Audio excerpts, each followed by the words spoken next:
Making a blues song is very similar to making a sandwich, but instead of your ingredients being peanut butter and jelly, it's hardship, sadness, and adultery.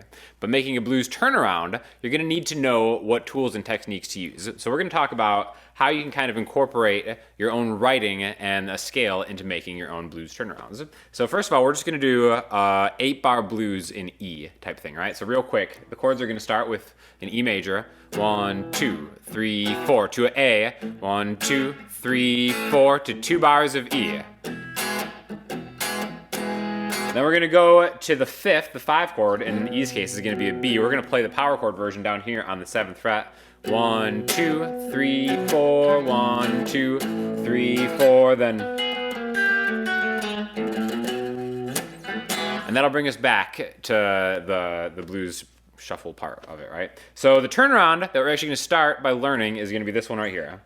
We're going to start on the 9th fret of the D string with your middle finger, and we're going to alternate between the D string and the B string. So D, B, D. Right now, with my picking hand, I'm actually going down, up, down.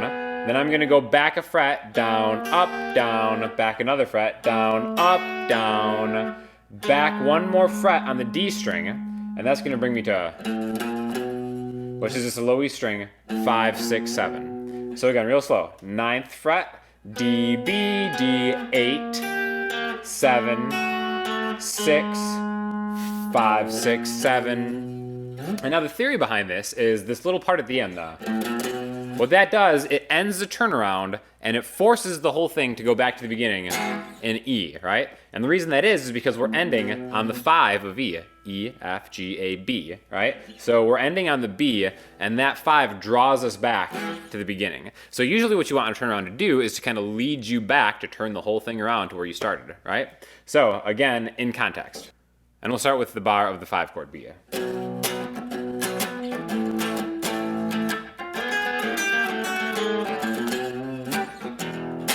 Right? So that's just one turnaround, and I think it's good to kind of learn a couple different turnarounds and use them as licks that you can kind of go in and out of. But we want to write something that incorporates a little bit of this turnaround feel, and we're going to use the minor pentatonic scale, right? So if you've watched any of the other videos on relative minor and stuff like that, you'll know that whatever key you're in, we're in the key of E. If you go back 3 frets, that's where the minor pentatonic or the minor scale is going to exist, right? So real quick, let's just review the minor pentatonic scale in E, which starts on a C sharp, right? And we're going to go 9, 12, 9, 11, 9, 11, 9, 11, 9, 12, 9, 12. In fact, if you remember the first turnaround we did, that's part of this pentatonic scale, right? And then we're just kind of walking it back. But what you're going to want to do is really get really familiar with this scale and then just add anything, any change of direction to it and use it as a turnaround. So what we're going to do is we're going to slide into the middle of that scale. So we're going to slide into the 2nd note on the D string, which is the 11th fret. And then we're going to use the 9th fret of the G string and then the 11th fret of the G string. So we're going to use 3 notes. So instead of tapping this out, I really just want you to use your ears to try to figure out a turnaround or something that you like the sound of. So right now this one's just going to be a...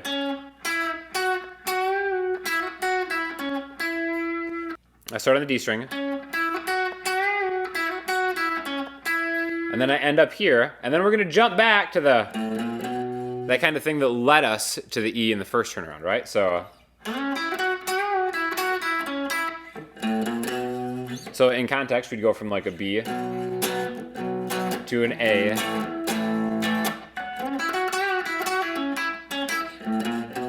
And then to the E.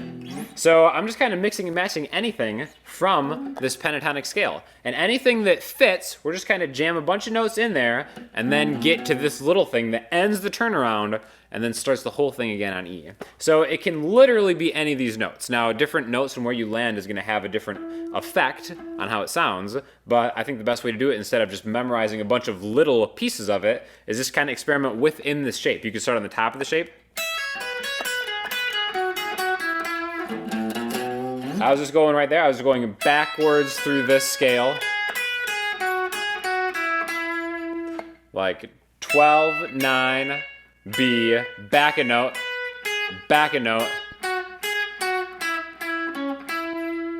right? Anything. You could climb up. That was like a descending thing. You could ascend.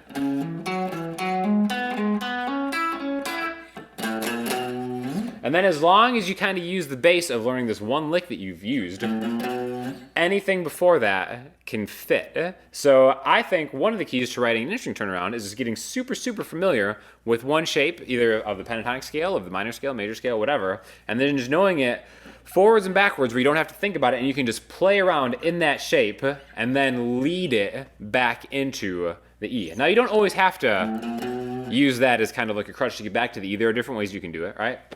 Like if you wanted to go,